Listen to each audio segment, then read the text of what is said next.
want to know, this is Shark Night. We know the last movie that David Ellis made, sort of in the same genre with Snakes on the Plane. How much crazier does Shark Night get from that movie? I mean, does this kind of take it over the top of what we've seen as far as wild animal thrillers? In my opinion, Snakes on a Plane, you're just in a plane. It's small proximity. You have a whole lake. You have a whole lake with sharks, and there's a lot more Lake's bigger? different species. Sharks are bigger? It's just bigger, I guess. Bigger.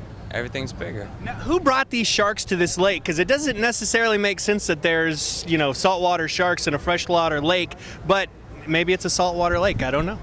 It's a saltwater lake. The sharks can survive there. Now, I won't tell you how they got there. I don't want to ruin the plot. But somehow they get there. Well, and wreak havoc. And with a cast like this, I mean, there's a number of you guys. Maybe you're going to live forever, maybe you're not. Can you tell us a little bit about interacting with the sharks, both the practical sharks and the digitally rendered sharks? I haven't gotten the opportunity to see any of the digitally enhanced sharks, but the mechanical sharks were scary as hell, excuse my language. They were pretty real looking. If I was in the cage, these guys did a lot more underwater stuff with the mechanical sharks, I would have been truly terrified. They were pretty real looking. Yeah, the mechanical sharks, the animatronic sharks that we had there on set were big and scary, and they looked real, and they moved real, and they could swim underwater on a tether. They were controlled by somebody on the shore, and they had retractable gums, and their eyes rolled back in their heads. So when they lunged at you and they exposed their teeth, it was scary. It was, when you see Sarah scared in the cage, I think a lot of that's real. She's really scared. Yeah, she's really scared. She got out of the water shaking.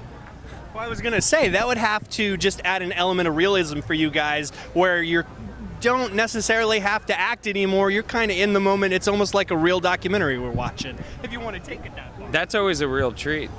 That's lucky for us, you know? Well, he's giving me the eye, like, he's like, I'm not going to say that. So even if you're acting real, you can lie and say, oh my God, that's the best acting I've ever done. I mean, do you ever feel like saying that? He's like, no, I wasn't scared. That's totally me acting. No, I got to be honest. Anytime you show up to set and the art department or whoever's involved in creating these sharks or creating the environment has done your work for you, you just step in there and you realize, wow, all I have to do is respond to the things that they've created. He's right. It's a treat. Which were so real that it's hard not to react to something like that. Well, yeah. And then speaking on sharks on a plane, snakes on the plane, going back to some of the, just the awesome scenes in that movie and just the thrills and the gore, can you give us a little hint of what we're going to see along those lines in this movie? I mean, how gory and how crazy does this get? I mean, is it grab your girlfriend time or what's going on? Lot of death, lot of different sharks killing. That's about. Yeah, I think there's going to be a lot of anticipation, a lot of tension building up to the attacks, and I think some of the attacks are going to get on the little gory side. And you never know what kind of shark you're going to see. That's true, and some of them do some weird stuff. They have personalities? Well, there's a weird shark called the. What's it called? The cookie cutter shark. It's a very strange, nasty-looking little thing, and it actually.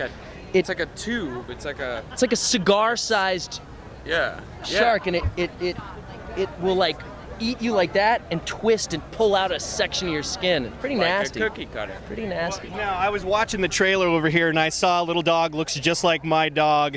I saw another movie that's coming out a week before your guys'. The dog does not make it in that movie. Some people are upset about that. What can you tell me about the fate of this little yellow dog in your guys' movie? Sherman, I believe, right? Sherman,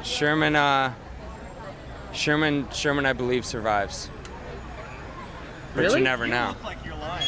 That dog is going to be eaten, isn't it? You know. I want to see the dog be a hero again. It's been cool to kill the dog lately, but now we got to have a dog hero, like Lost Boys dog. Remember the dog in Lost Boys? That's true. We need that dog to come in and kick the shark out of the water. I promise you, if you go see Shark Night, you will not be disappointed. Really? Well, that's all I need to know. Thanks, guys.